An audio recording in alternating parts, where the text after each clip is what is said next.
Just before we leave, out of the shadows comes another big bruiser, runs over to the car and gets in the front seat. Now there's two of them. There's the city. We can see the glow of the city there, and we turn the other way. I want to welcome you back for another story answering the question, is God active? Today, I am here with Herb Larsen Jr, a businessman who has a story that was a very close call.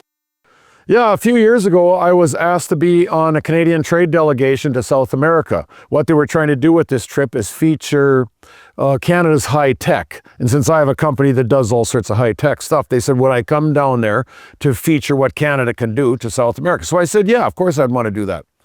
So they gave the invitation as to when we're leaving and everything, but they wanted me to fly to Toronto, Canada. I live in Vancouver. And from there, they wanted me to fly with their charter jet all the way down to Caracas, Venezuela. I didn't want that big extra leg. So I asked them, can I just fly direct? They're going to pay for it anyway. So they said, I talked them into it. They said, yeah, you can fly from Vancouver direct to Miami, then to Caracas. So I get ready, buy the ticket, head out. So eventually land in Caracas, Venezuela at like 11 o'clock at night. So it's dark out, it's hot, it's humid. And I get in the lineup to go through customs. Well, I haven't been to Caracas. I traveled the world, but I haven't been there before. And everything's in a different language. And so I'm thinking, oh man, am I in the right lineup? What if I'm in the wrong? So I look back in the line and there's this other guy that looks like he's maybe Canadian or whatever. I mean, whatever that looks like. So I go walk to the back about 30 feet to him and I says, oh yeah, hey, how you doing? I'm Herb. Where are you going? He said, I'm going to Caracas here. And I said, where are you from? He says, Vancouver, British Columbia. I said, oh, same here. So that was awesome. So then I said, well, do you want to, I'll just maybe tag along with you through the line. And then when it's done, you want to arrange transportation into the Caracas Hilton Hotel where he's going to stay as well, wow. Ironically. So anyways, so we go through the customs things, come out the other side. I got a bunch of baggage because I got all these photos and business things that I have to bring along. And he's got his bags of stuff. He's a geologist. So anyway, so I've got all these bags. I got 4 of them, I think, and he's got 3. With all these instruments and everything else. And we get down to down the escalator where all the taxis and everything are. We know we need a taxi or something for the transportation. So I look out there and here's all these taxis lined up like crazy. And so I turned to him and I said, so what does this cost to come in? I mean, I haven't used this before. Oh, he says usually $20. Leave it up to me. I said, okay. So I figure you've been there a number of times before. Words. Oh yeah, I left it up to him. And so taxi guys just mob us. Oh yeah, I'll take you and I'll tell how much. And we're negotiating and all of a sudden a guy comes along and he grabs one of my bags and one of his bags and says, come with me. And so the geologist says, how much? And he says, $20. And he says, 20. He writes it on his hand. Yeah. In case they change the price. He says 20. And he shows him. The guy says, yep. US? Yeah, okay, so we got that all figured out. So then we're expecting to go out to the front of the hotel. He jumps on an escalator and starts going up and he's got our bags. So I'm like, why are we going up there when all the taxis are out here? But I kind of waited for him and he just grabbed his bags and started following up. And so I just followed behind them as well. We go upstairs, the lights are all off in the airport at that time. We go down this long dark hall and I'm thinking, what are we going out here for? We exit an exit door out the back, and here sits an old beat-up Impala car. Trunk is wired down, and it's dark out, and there's no taxi signs or nothing on this thing, and I'm thinking, I don't want to get in there, and a guy unwires the trunk, throws our 2 bags in there, starts grabbing other bags, and so I thought, well, okay, so I got to go in the front seat, and he comes around, chews me out in whatever language it was, get in the back. So I go sit in the back. Well, then along comes the other guy, his bags are in the back. No, he goes to sit in the front. He says, no, in the back. So now the 2 of us sit in the back. I thought maybe it's a cultural thing. Okay. So then what happens is just before we leave, out of the shadows comes another big bruiser, runs over to the car and gets in the front seat. Now there's 2 of them. And I'm thinking, oh my. The good news is as soon as I got off that airplane, I always carry a Swiss Army knife. And I sharpen my blades the way I test that they're sharp enough as I just shave the hair on the back of my hands. Weird, but that's what I do. Sure, yeah. And so I threw that in my pocket because I can't live without a pocket knife. So now we're going out of the airport, lights leave us, and now there's the city. We can see the glow of the city there, and we turn the other way. Oh, man. And I'm like, oh, no. What did we do? So we're driving in the wrong direction. And I turn to this guy in the back seat, and these guys are jabbering in another language. And they get real excited and then calm down a bit. So I turn to this guy and says, I don't know about you, but I don't like this. And he says, oh, you don't like this? And I said, no, I don't. He says, yeah, like nobody's going to hear from us again. We're hooped. We're done. Our families will never know what happened to us. And I said, woof, what are we going to do? Well, we're done. He just gave up. Well, I'm a little bit more of a fighter, having played hockey and all that stuff most of my life. So I pull out my Swiss Army knife. Now, I'm going to do it my way, right? Because I'm tough. And I think that I could, and it's going to either them or me is my idea. So I take my Swiss Army, I open the blade, and my hand begins to sweat like crazy because I know what I'm planning on doing with this. So I turn to him. I tell him what the game plan is. I said, I'll go after the guy in front of me, and that's all I'm going to say. And then I said, as soon as I'm done, you grab his hair immediately, and then I'll go help you. So the other guy had long hair. Yeah, he had long hair, right. So I just said, you grab his hair. And he says, oh, I said, no, this is all, it's going to be them or me. That's all there's to it. So my hand is sweating, and I'm just like, when is it going to happen? When are they going to slow down to lynch us or whatever they're going to do? Well, they drive, and then they get really excited, you know, like they're talking to each other, and then finally they started to slow down a little bit, and then, oh, crumb, no. So I'm thinking about this whole thing, and I'm thinking, what am I doing? I'm thinking of using a knife on these two guys and do them in all in my power, which maybe I could, maybe I can't. And I'm thinking, I'm a Christian. This is how bad it gets sometimes. You get so panicky, you just be self-reliant. That's what I was. So I said, I'm going to start praying about this. So I immediately started praying. I said, okay, God, you got to help me. So in my mind, when I go after these guys, you've got to help me get them. Okay, yeah, God, you help me do it my way. So I'm praying that way, and then I'm thinking more about it, and I thought, this is ridiculous. What am I doing? So I thought, no, I just got to give it all over to God. That's all I could do. So I closed my knife, put it back in my pocket, and the guy next to me is looking at me like, why are you doing that? You know, it's not a bad plan. And so pretty soon they slow down, and they're starting to really jabber fast and stuff. I'm like, oh yeah, this is the time I should have had my knife out. I'm waffling now. And they slow down, they make a U-turn. And they start going exactly the way we came. And nothing happened in the U-turn. I'm thinking, ooh, that was good luck.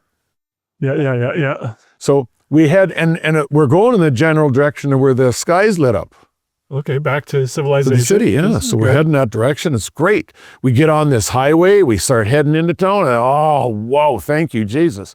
But we just get to the first part of the edge of town, and he takes an off-ramp. And the big city, which I know we're staying in the Hilton Hotel, gratis Canadian government. For me, him, and he's on his geologist stuff.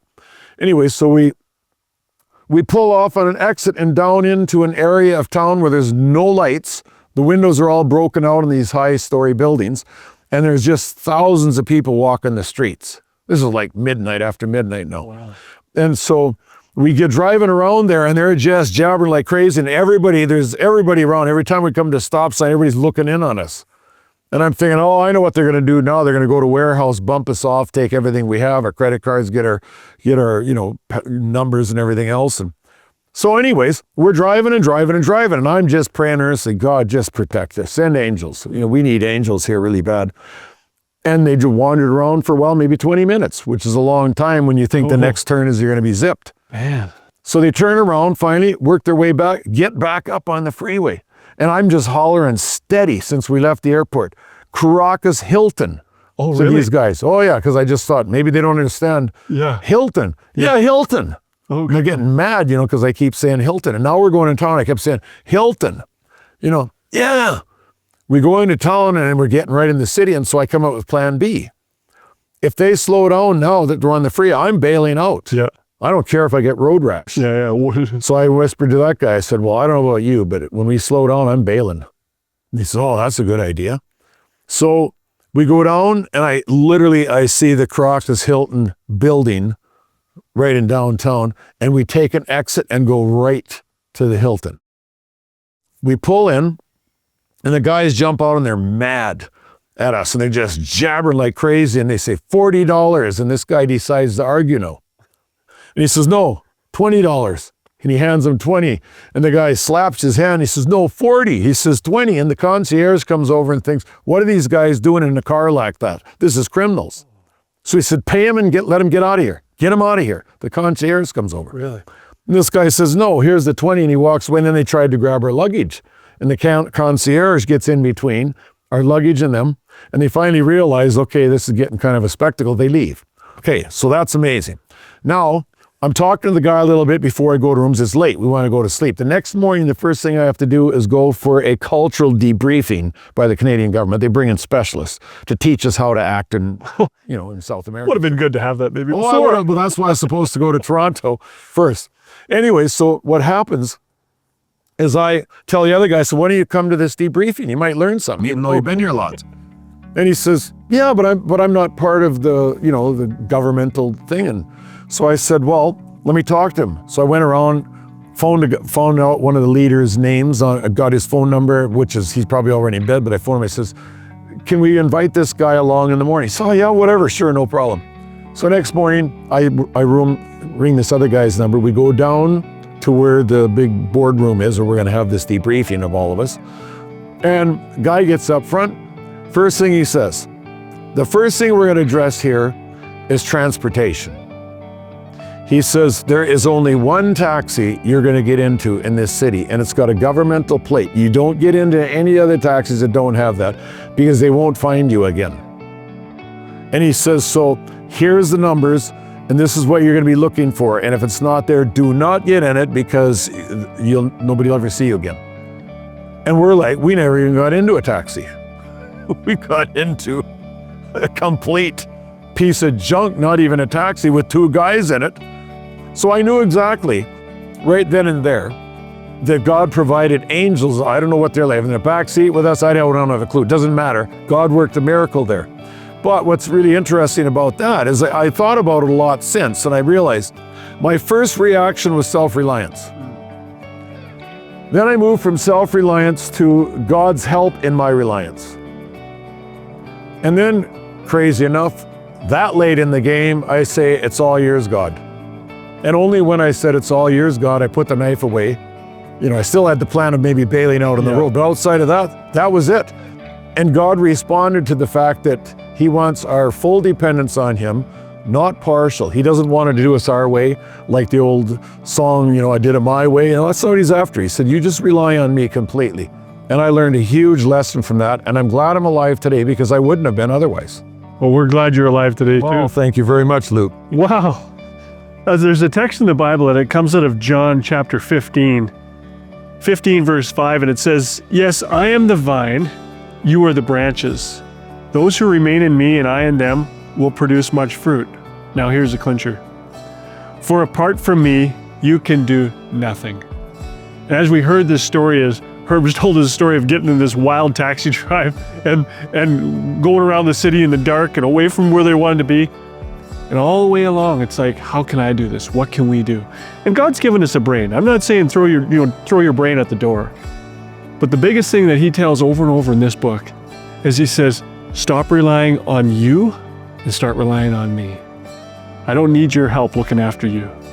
And so my challenge for you today is that trust God. Don't throw your brains at the door, but trust God to get you through the door. And then I want to invite you to join us next week as we continue answering the question, is God active? Thanks for watching today. I really hope these stories are bringing hope and courage to your life. Do you ever find yourself looking for answers? Or what about, are you ever in need of wisdom or guidance to make a good decision? Sometimes when people think about the Bible, they don't always think of it being as a place for practical advice, but it is. And I want to introduce you to the book of Proverbs. I want to go into Proverbs chapter 1, verses 1 to 3. And this is what the Bible says. These are the Proverbs of Solomon, David's son, king of Israel. Their purpose is to teach people wisdom and discipline, to help them understand the insights of the wise. Their purpose is to teach people to live disciplined and successful lives and to help them do what is right, just, and fair. How about making Proverbs part of your daily routine? There's 31 chapters in the book of Proverbs. And so no matter what day of the month it is, If it's a 15th, you can turn to the 15th chapter of Proverbs. Doesn't matter what day it is, and just read through that and get the practical wisdom. Hope to see you next week. And remember, share with a friend.